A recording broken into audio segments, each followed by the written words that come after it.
BRS బీజేపీలకు కులగణనపై మాట్లాడే నైతిక అర్హత లేదని మంత్రి పొన్నం ప్రభాకర్ విమర్శించారు.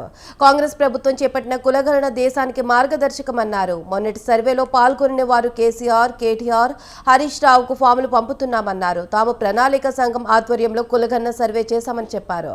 కాంగ్రెస్ పార్టీ బీసీలకు న్యాయం చేసేలా కృషి చేస్తుందన్నారు. మేధావులు అన్ని కులాల ప్రతినిధులతో సమావేశం నిర్వహిస్తామని తెలిపారు. ప్రజల్ని తప్పుదారి పట్టించే ప్రయత్నం చేయవద్దని విజ్ఞప్తి చేశారు.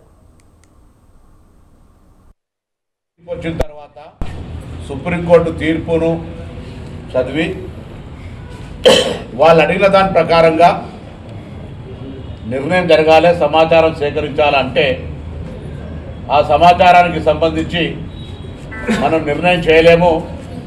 కాబట్టి ఆ సమాచారాన్ని సేకరణకు సంబంధించి ఒక జ్యుడిషియల్ కమిటీ సింగిల్ మెంబర్ ఉంటే బాగుంటుందని ఆశించడం. అందులో 59 కులాలకు సంబంధించిన జస్టిఫికేషన్ రాసిండు పేరా వైజ్గా.